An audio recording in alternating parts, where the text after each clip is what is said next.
So now Mike is here, and the subject this morning, you got a question, and what is our question this morning? What is the difference between a blush wine and a rosé wine? Yeah, what is the difference? And I thought it was a great question, and my answer was, is there a difference? Yes and no. That's no answer. Not much. Yeah, you'd be really That's a no helpful answer. there. That's kind of a lack of a commitment, isn't it? No, I mean, are they different? I mean, if you talk about you see different names on the bottles. There's a rosé and there's a blush. I mean, is there really a discernible difference between the two in terms of how they're made? Yes. Okay. And that's what we're after, Mike. I know. I know.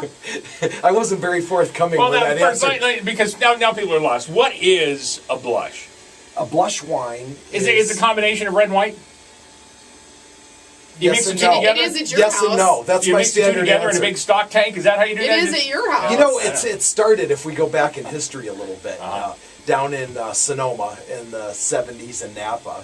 And really, there was a shortage of white grapes. So what winemakers started doing is using red grapes and taking the skins away, except for a very short period of time, and creating a white wine from red wine grapes. Which would be impossible to be truly white, so that's where you get the blush. Exactly. Right? The skin is what gives it its color? The skin is what gives it its color, and depending the length of time that the skins and the grapes are together as one in the tank, that's the depth of the color comes from that. And that's so interesting because I've noticed a lot of varieties of your white Zinfandel, your favorite, are really more of a blush color. Absolutely. I mean, they're not a white wine. They're not like a white Chardonnay. You know, and I really, to answer your question, Scott, I think in my mind the difference between a blush and a rosé is the sophistication and the tender loving care that's gone into making that rosé.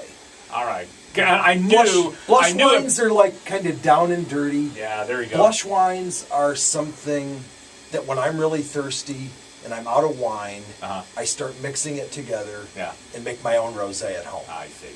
Now, see, but I don't tell anybody that. The rosé has a little sounds fancier a little name more sophisticated than a blush. Just gonna have a blush. I can buy a blush for $3.99 a bottle. Right? That's kind of how it's a great story, though. Are they generally cheaper? Are blush wines generally cheaper? They are. Okay. They are. I don't drink a lot of blush wine. I did experiment with quite a few rosés this summer, and some were just very sophisticated and wonderful, really. Now, and go ahead. Go ahead. I was just going to say, you made a comment to us before we got on the air. I said, you don't see a lot of rosé, and you said, well, you're going to. And why are we going to see more of them on the market potentially? Because it's economically driven.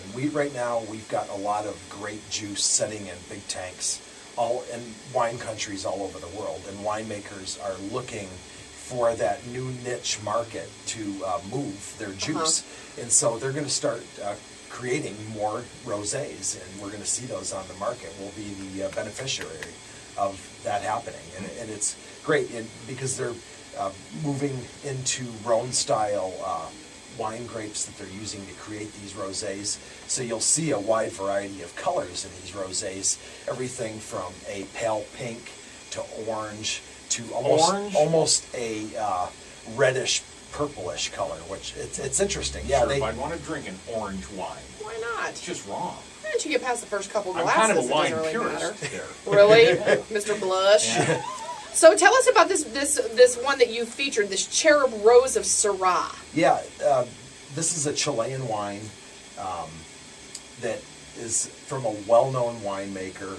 They've been around a long time, and it's one of those brands that I know that I can always go to, and I can find it down at Grizzly Liquor, and they've got a great selection of wines down there that are budget-minded in this economically driven market. And this particular rosé is one that I thought was really neat. It's a Rhone grape. It's a Syrah rosé, and it's got almost a purpley light color. It's deeper in color than what you might think of a blush wine or a rosé. You're saying this is a perfect homecoming wine.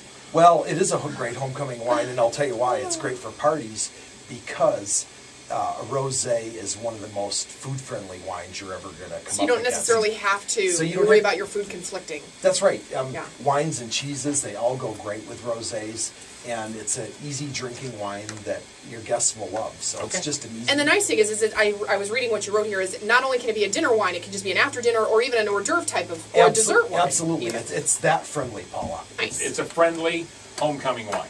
What you would expect nothing less from a wine with a fat white guy in a diaper. That's on right. the The label. cherub has to deliver. Right.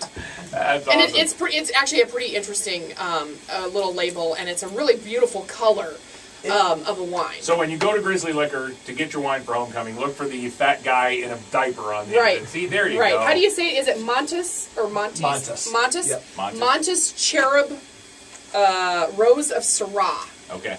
Just Okay. tell Aspen you want the cherub. Yeah, The I will. cherub in a bottle. I want the guy in a diaper wine. Yeah. That's what I meant. Yeah. Mike, good to see you. It's great to be here Have with a you great guys. It's great to homecoming. be with our audience for Wine Wednesday. We congratulate Joe Jorgensen, who posed the question and wins stuff today. She won a certificate to go down there to Grizzly Grocery, and good for her.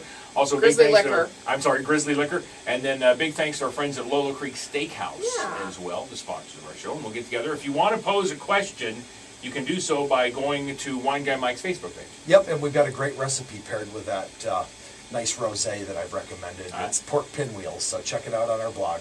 Pork pinwheels. I just need someone to make it. They just keeps getting better. All right, 8:26. Mike, good to see you. We'll see you again next week. Thanks for having me.